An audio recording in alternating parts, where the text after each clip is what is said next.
Ton plus grand ennemi n'est pas dans la rue. Ce n'est pas ton rival, ni ton patron, ni la société. Ton plus grand ennemi vit dans ton esprit. C'est une voix discrète, un murmure qui s'installe quand les lumières s'éteignent, un souffle qui dit « Tu n'es pas assez fort, tu n'as pas ce qu'il faut, tu peux abandonner, personne ne le saura. » Et la plupart des hommes lui obéissent, pas par choix, mais par ignorance. Ils croient qu'autant que cette voix est la leur. Ils croient que ces ombres sont la vérité. Mais il existe une autre voie. Une voie où ces pensées ne te gouvernent plus. Une voie où tu transformes chaque faiblesse en force, chaque doute en arme, chaque ombre en lumière. Cette voie n'est pas donnée. Elle doit être forgée. Elle demande une clarté froide, une discipline impitoyable, une souveraineté totale. La question est simple. Quand l'ombre se lèvera en toi, seras-tu son esclave ou son maître? Ils ne te disent même pas cette vérité. Ton plus grand ennemi n'est pas à l'extérieur, il est à l'intérieur de ton crâne. Les pensées négatives sont des assassins cachés dans l'ombre. Elles rampent, elles murmurent, elles rongent. Et la plupart des hommes les laissent terrer librement, les nourrissant jusqu'à ce que toute leur volonté s'effondre. Machiavel l'avait compris clairement. La plus solide des forteresses n'est pas faite de pierre, mais d'esprit. Si tu ne peux pas gouverner tes propres pensées, tes ennemis n'ont pas besoin de te vaincre. Tu t'es déjà rendu.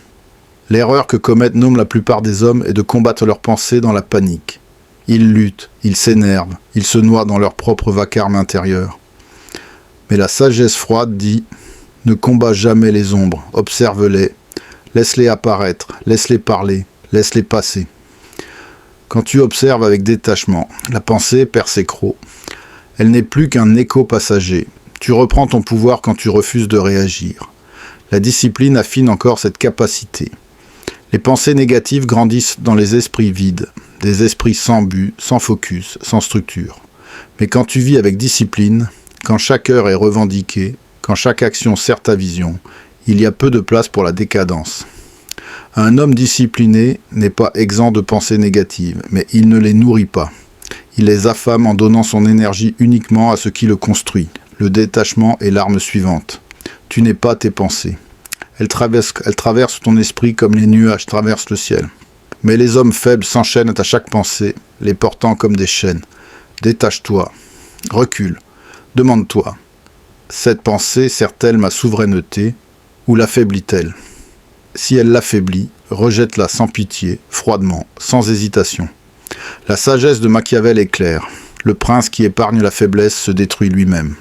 La même loi s'applique ici. Si tu épargnes les pensées faibles, elles te domineront. L'ennemi intérieur ne peut pas être détruit totalement, mais il peut être enfermé, dompté et affamé. Ton rôle n'est pas d'éliminer les pensées négatives. Ton rôle est de les dominer, de les transformer en carburant, d'utiliser leur présence comme un rappel de ton autorité. Voilà comment tu gagnes la guerre en silence, avant même que le monde ne voie ta force. Les pensées négatives ne sont pas seulement du poison. Elles sont de la matière brute. La plupart des hommes s'effondrent sous leur poids, étouffant dans leurs propres illusions, noyés par des murmures qui n'étaient jamais des ordres. Mais l'esprit souverain sait mieux. Les pensées négatives sont des ombres, et chaque ombre peut être reforgée en acier. La vraie question n'est jamais « Pourquoi ai-je cette pensée ?» Car c'est la question de la faiblesse. La véritable question est « Comment cette pensée peut-elle me servir ?» Ce renversement change tout. L'homme qui craint ses pensées devient leur proie. L'homme qui les maîtrise devient leur maître. Machiavel nous le rappelle, la fortune favorise celui qui transforme ses circonstances en armes. Ici aussi, la fortune favorise celui qui transforme ses pensées les plus sombres en outils aiguisés. La peur. La peur est l'ombre de l'inconnu. La plupart des hommes figent quand elle surgit. Ils entendent son murmure « Tu n'es pas prêt, tu ne peux pas gérer ça ». Et ils plient, mais l'homme souverain, lui, aiguise la peur. Car la peur est une information, elle pointe directement vers la faiblesse. Elle révèle les fissures dans son armure, les angles morts dans sa préparation. La peur ne signifie pas « arrête », elle signifie « entraîne-toi davantage, prépare-toi plus profondément, étudie sans relâche ». La peur dit « tu n'es pas prêt aujourd'hui ». Et l'homme souverain répond « alors je serai prêt demain ». Ainsi, la peur devient discipline, l'ombre devient acier. Le doute est l'ombre de l'inexpérience. Quand il frappe, l'homme moyen se met ses propres chaînes. Il croit au mensonge. Je ne peux pas. Et en y croyant, il le rend réel. Mais l'homme intouchable fait l'inverse. Il utilise le doute comme une boussole. Le doute dit « tu n'es pas capable ». Et il répond par l'action. Il construit la compétence là où elle manque. Il répète jusqu'à ce que la répétition devienne maîtrise. Il accumule les preuves contre le doute jusqu'à ce qu'il n'ait plus aucun sol où se tenir. Ainsi, le doute devient élan. L'ombre devient acier. L'échec. Même l'échec, la plus sombre des ombres, peut être reforgé. La plupart des hommes le voient comme une mort. Leur orgueil s'écroule. Leur image d'eux-mêmes se brise et ils restent assis parmi les ruines, accusant le destin. Mais l'homme machiavélien voit l'échec comme une forge. L'échec est de l'information déguisée en douleur. Il étudie les décombres froidement. Où était la faille dans ma stratégie? Où la discipline a-t-elle failli? Qu'ai-je refusé de voir? Il en extrait la leçon. Il ajuste. Il devient plus fort. L'échec n'est plus une tombe. Il devient le feu qui trempe son acier. Aucune pensée n'est fatale en elle-même. Ce qui les rend mortels, c'est l'obéissance aveugle. Une pensée apparaît. Tu y crois. Tu t'y soumets.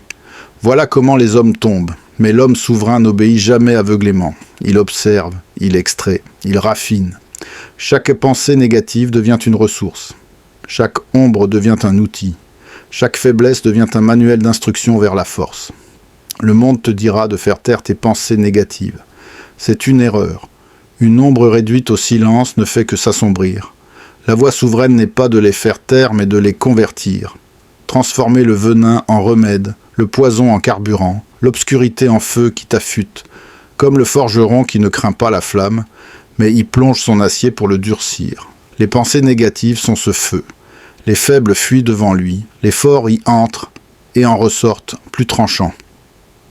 C'est cela, la psychologie froide de la maîtrise. Chaque peur est une indication de là où il faut se fortifier.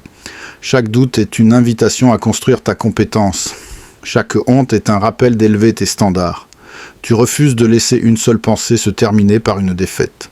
Et voilà le secret machiavélien. En transformant tes ombres en acier, tu prends l'avantage sur les autres. Pourquoi? Parce que la plupart des hommes sont esclaves de leurs pensées négatives, gouvernés par la peur, enchaînés par le doute, brisés par l'échec. Mais toi, tu as fait de tes ennemis des alliés. Tu portes ta peur comme une armure, ton doute comme carburant, tes échecs comme sagesse. Pendant que les autres s'effondrent, tu te relèves plus fort. Et cette incompréhension des autres devient ton pouvoir. Avec le temps, les pensées négatives cessent d'être des menaces. Elles deviennent des ressources. Et quand tu les maîtrises, tu deviens intouchable. Ils ne te disent pas cette vérité. Tes pensées déchaînées reviendront toujours te tester. Peu importe à quel point tu as été discipliné, combien de progrès tu as fait ou à quel point tu te sens souverain. Les ombres reviennent toujours. L'esprit humain ne cesse jamais de produire du doute, de la peur et de la faiblesse. La différence entre l'homme faible et l'homme souverain n'est pas d'échapper à ces ombres.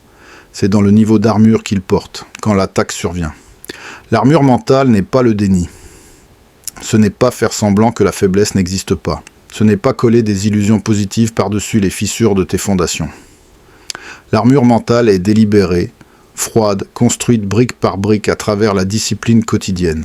C'est le bouclier qui fait en sorte qu'aucune pensée, aucun murmure, aucune ombre ne puisse te pénétrer sans ta permission. La discipline est la forge de l'armure. Chaque habitude que tu imposes, chaque standard que tu maintiens, chaque promesse que tu respectes envers toi-même, tout cela devient une plaque d'acier de plus. Quand tu te lèves à l'aube au lieu de céder au confort, tu ajoutes une couche. Quand tu entraînes ton corps alors que ton esprit supplie pour le repos, tu martèles une autre plaque. Quand tu restes assis dans le silence, au lieu de te noyer dans les distractions, tu durcis ton bouclier. Ce n'est pas de la productivité pour la productivité, c'est une préparation à la guerre. Tu forges ton armure mentale pièce par pièce. Discipline et clarté. L'armure mentale n'est pas seulement la discipline dans l'action, c'est aussi la discipline dans la clarté.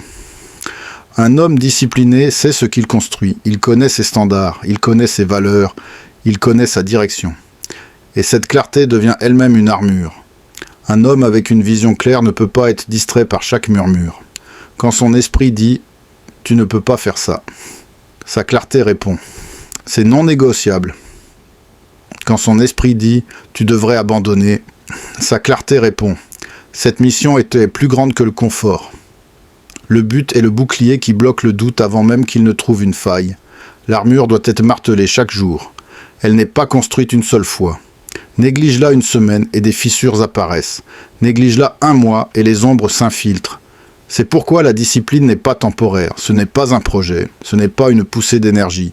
La discipline est une forge à vie. Chaque jour, tu ajoutes, tu renforces, tu consolides. Chaque jour, tu refuses la mollesse, tu durcis ton armure. Chaque jour, tu fais respecter tes standards, tu deviens plus impénétrable. C'est pourquoi les hommes souverains paraissent intouchables. Ce n'est pas qu'ils ne ressentent pas la peur ou le doute, c'est que leur armure est trop épaisse pour que ces ombres les traversent. Ils sentent le coup, mais ils glissent. Ils entendent le murmure, mais ils ne s'infiltrent pas. Ils restent immobiles tandis que les autres s'effondrent. Voilà la différence entre un homme qui s'entraîne pour la guerre et un homme qui y entre sans préparation. Le poids de l'armure. Une autre vérité. L'armure est lourde.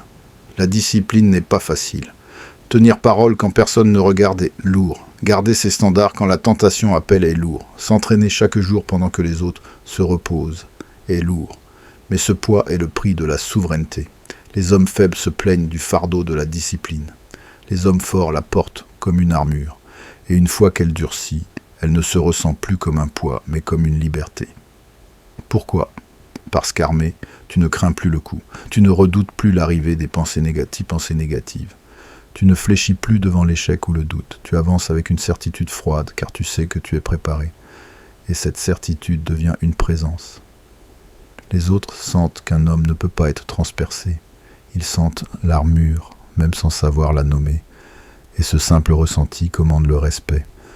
Comprends ceci, ton esprit te testera toujours. La vie te mettra toujours sous pression. Les ombres reviendront toujours. Mais si tu t'es discipliné, si tu as forgé ton armure chaque jour, alors leurs coups ne signifieront rien. Tu resteras debout, calme et froid, tandis que le monde regardera en se demandant pourquoi tu n'as pas cédé. C'est cela, la discipline de l'armure mentale. On ne peut pas l'acheter, on ne peut pas l'emprunter, on ne peut pas la feindre. On doit la construire heure par heure, jour après jour, choix après choix. Et une fois que tu l'as forgée, tu découvres cette vérité. Les pensées ne te gouvernent pas. Les ombres ne te contrôlent pas. Rien ne pénètre sans ta permission. C'est ça, la souveraineté de l'esprit. C'est cette discipline qui te rend intouchable. Les pensées faibles ne peuvent pas simplement être effacées. Elles doivent être remplacées. C'est là que la plupart des hommes perdent la bataille à l'intérieur de leur propre esprit. Ils croient qu'ils peuvent réduire leurs pensées négatives au silence, qu'ils peuvent les enterrer, les enfermer ou faire semblant qu'elles n'existent pas. Mais les ombres enfouies sont des ombres qui croissent. La suppression n'est pas une victoire. La suppression est du carburant. La logique machiavélienne. L'esprit machiavélien comprend ceci. La faiblesse ne peut pas être réduite au silence. Elle doit être détrônée. Et la seule manière de détrôner une pensée faible est de la remplacer par une pensée plus forte. Chaque fois que tu te dis « ne pense pas à ça », la pensée enfle. Pourquoi ? Parce que la résistance nourrit l'attention. Plus tu combats une ombre, plus elle s'étend. L'homme souverain ne gaspille pas son énergie à lutter contre des illusions. Il les contourne, il les remplace. Le principe du remplacement. La peur ne doit pas être enterrée, elle doit être remplacée par la préparation. Le doute ne doit pas être étouffé, il doit être remplacé par l'action. La honte ne doit pas être ignorée, elle doit être remplacée par des standards plus élevés. Chaque pensée faible est comme un roi illégitime assis sur un trône. Le laisser en place, c'est accepter d'être gouverné par lui. Le combattre directement, c'est lui donner encore plus d'importance. Mais l'éclipser par une pensée plus forte, c'est le détrôner sans effort. Exemple concret. Si ton esprit dit « je ne peux pas faire ça », ne lui réponds pas par « ne pense pas ça ». Remplace-le par « je vais apprendre à le faire ». L'énergie change, la faiblesse se dissout, car tu lui as enlevé son siège. Si ton esprit murmure « tu devrais abandonner », ne nie pas la pensée. Remplace-la par « je continuerai jusqu'à ce que je gagne ». Le simple acte de remplacement déplace le pouvoir. La discipline du remplacement. C'est une stratégie, et comme toute stratégie, elle exige de la discipline. Ton esprit doit être entraîné à ne jamais laisser un espace vide. Là où il y a une ombre, tu dois allumer une flamme. Là où il y a une faiblesse, tu dois planter une force. L'homme faible fuit ses pensées négatives. L'homme moyen les combat.